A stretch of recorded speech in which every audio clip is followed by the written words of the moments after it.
What's going on, guys? So my top 5 panic attack symptoms. I'm going to hopefully give you some insight on what I dealt with and see if we have anything, relatable or in common. Now, obviously, I had more symptoms than the top 5, but they didn't crack the top 5. I might mention a few of them at the end of the video, so stick around, watch this whole thing so you can get some bonus symptoms at the end. Some things that I went through pretty often, but just didn't crack that top 5. If you're ready to kick anxiety in the butt, go ahead and smash that like button down below. Leave me a comment also down there in the comment section throughout this video or after. I want to know your top 5 panic attack symptoms. Let's see if we have any of these in common, or if you can relate to anybody else in that comment thread. Maybe we can get a discussion started. So the first one, guys, is palpitations and tachycardia. Tachycardia is just a crazy fast heart rate, over 100. Palpitations, they are described in many different ways: skip beats, chest flutters, just a weird arrhythmia type feeling, but not actually an arrhythmia, and a fast pounding heart rate. Now that's the one that I related with the most. My panic attacks were kicked off by palpitations almost 99% of the time. And yes, I was getting these palpitations even when I wasn't technically anxious. Now, I did often have them when I was anxious, but there were times when I didn't have any anxiety thoughts, no anxious symptoms, nothing. I would just be walking about doing my thing, and then I would have this crazy palpitation. My heart would jump out, anywhere from 150 to 200 beats a minute. So it was pretty incredible, pretty intense. And then from there, I would have a plethora of symptoms, and I had this intense fear of having heart disease or, heart attacks. I thought these panic attacks were heart attacks. So that kind of, made the fear definitely go up to the next level. Tachycardia too, just my heart rate would stay at a fast pace, throughout my whole entire panic attack. And this could last anywhere from, guys, 15 minutes to my longest panic attack was 6 hours. So talk about exhausting. What's going on there, guys, is the adrenaline's kicking in. And if you're dealing with these and you're not actually having any anxious thoughts or anxiety symptoms, and you're just getting these palpitations out of nowhere, your subconscious is still working behind the scenes, behind your conscious level. So if you're still stressed out subconsciously, it can still control your mind and control your symptoms. So just keep that in mind. I have a video specifically on having anxiety symptoms whenever not feeling anxious. I explain this more in depth. I'll put that at the end of this video, so you can definitely give that a look. The second one, guys, was high blood pressure. Now, high blood pressure does run in my family, but whenever I would have these panic attacks, my blood pressure would shoot up anywhere from 145 to 150 over 90, all the way to like 170 over 100. It was unbelievably high for somebody that was in the shape that I was in, and the age that I was. I was like probably 20 and 21, I think. Yeah, 20 whenever this all kicked off and started. So there was no reason for me to be having that kind of hypertension. I wasn't overweight. I was in decent shape, even though I wasn't living healthy. But my high blood pressure was something that scared the heck out of me, did not give me the reassurance that I was okay. I was always constantly checking my blood pressure all the time. That didn't help. So if you have any type of health anxiety or panic disorder, do not just sit there and check your heart rate also and your blood pressure all day. These things change. Anything can affect your blood pressure: sleeping, eating, waking up, stress, exercise, literally anything, any type of excitement. So just check it first thing when you wake up in the morning and leave it alone the rest of the day. There's no reason to do it. The most accurate reading is going to be right upon awakening. Obviously, your blood pressure will go up when you experience a crazy panic attack. So just think about that. It scared the crap out of me because, like I just said, I had this great heart anxiety, incredible heart anxiety that, I was always dying from some type of heart attack. So that blood pressure shooting up definitely made things feel more real. The third one, guys, is shakiness and trembling. This is attributed to the fact that I had a ton of adrenaline pumping through my system. It's that fight or flight response, just that stress response that your body gives off whenever it's trying to get away from something, from danger. That's why you can feel twitchy and spazzy. I would kind of have that too, but mine was mainly from the get-go. From the first panic attack I had, I remember I was trembling and shaking. I thought I was like seizing out and having a heart attack combo. I don't know, I would always have this weird imagination. I would be like dying from like 3 or 4 things at once all the time. I know. I was irrational, as many of us are that are having panic attacks and health anxiety. But yeah, I definitely had the shakiness, definitely had the trembling. It was just an incredible amount of adrenaline pumping through my body. It was very terrifying. Many times I thought I was just gonna have a seizure out of nowhere, but that's just some of the things that I dealt with. The fourth one, guys, sorry, I got my list over here. Feeling of losing control or going crazy. I'm gonna throw depersonalization, derealization in there.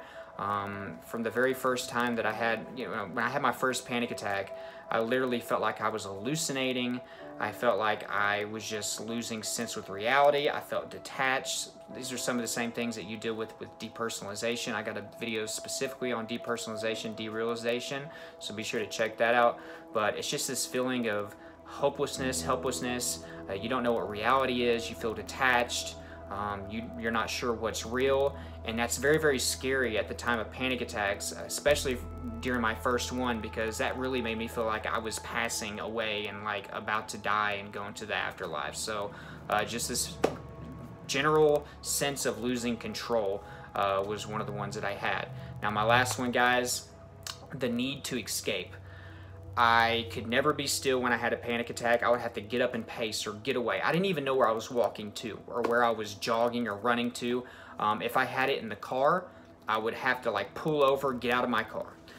If I couldn't pull over at the time because of where I was or where I had to be, I had to speed as fast as I could to get where I was going. Pretty dangerous situation, but I would always pull over, get out of the car, do push-ups, jumping jacks, pace. Whenever I was at home, I was living with my ex-girlfriend at that time, and I would get these crazy panic attacks at like 2 or 3 in the morning. I would get up, hurry up, and throw on my shoes, and I would take off running.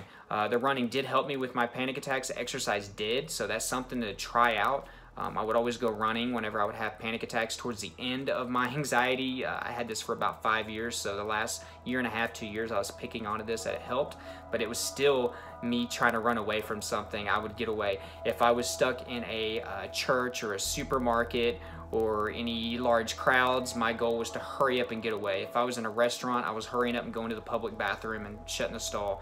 Part of it was just not wanting to be embarrassed. Part of it was like I didn't want people to see me panic, and knowing that there was a lot of people around made me feel more anxious and made me feel like I was gonna have a panic attack even when there was no real reason to. I guess my social anxiety kind of tied into there, but I was always trying to get away. It was just like me trying to jump out of my own skin to get away from the shock that I was going through. So those are my top 5.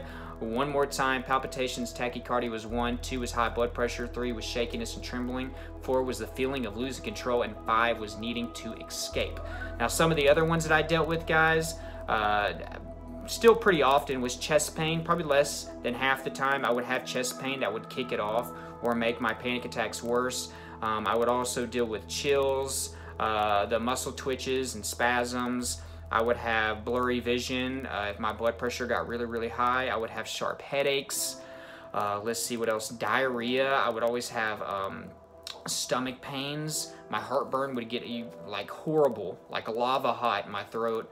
Those are some of the other ones that I dealt with. But guys, if you're going through this, you're going through panic attacks, you got to handle your anxiety itself. So do the things that I preach in my videos. I give you these tips all the time, whether it be the diet, whether it be the exercise, whether it be the CBT, but finding out your root causes of your anxiety and the underlying factors is the best route to overcoming your anxiety. Figure out what it is that's causing it in the beginning. Everybody's going to be different, and this is a lot easier said than done, but figuring out what's causing your anxiety and then handling that is the best way to overcoming it. I know that seems like common sense, but literally that is the first step. From there, working out every day is going to help you out so much with feel-good endorphins. Eating a plant-based diet, fruits and veggies, lean meats is going to be great. Make sure you're getting that multivitamin so you can get that extra nutrients that your diet isn't covering. Do CBT. You can do it yourself, or you can go through therapy or counseling to try that out. But you can look up CBT and how it works, and you actually can start working on yourself. Meditation, guys, please don't overlook this. Meditation in the morning, like 15 to 20 to 30 minutes early in the morning and right before you go to bed. That's when you're closest to your subconscious mind and can make the biggest impression on it. Journaling, follow it up with journaling, 15, 20 minutes.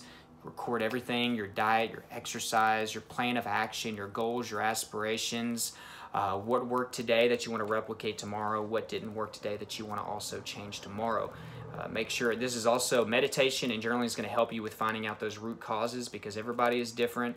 But I think meditation journaling is something we can find in common that can really speed up finding out finding out and solving those root causes and underlying factors. Some other things, guys. Cold showers, they've been known to help you with depression and anxiety. They have the same effect on your neurotransmitters as an antidepressant, so be sure to give that a try. I take a cold shower every day and I have this weird sense of calmness and peace that I get right afterwards. That keeps me going. There's many other benefits of that, which I do on some other videos, so you can check out that playlist if you want to. There's positive affirmations. There's guided meditation videos on YouTube. There's other mental health channels like mine. Soak up every bit of information that you can, guys. Down below in the description, I do have an anxiety store that has many books and resources on panic attacks, health anxiety, all types of anxiety disorders. Be sure to look at that. I have a Facebook group under there. We're over 1,200 members, like-minded people who are going through many different types of anxiety disorders, especially panic disorder and health anxiety are one of the two most common ones in there, and we talk about our symptoms and methods of getting better. So join that group and be a part of that family if you haven't.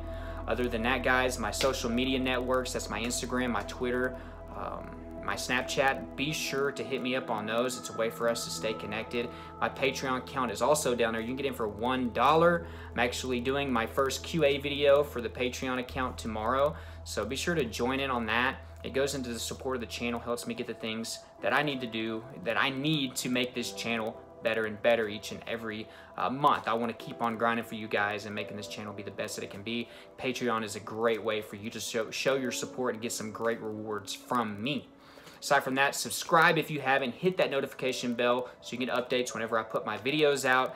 YouTube only shows 10% of my subscribers an update whenever I put a video out. That's just the way YouTube is operating right now. So hit that notification bell. You'll get every single update. That's a great way of staying connected with me.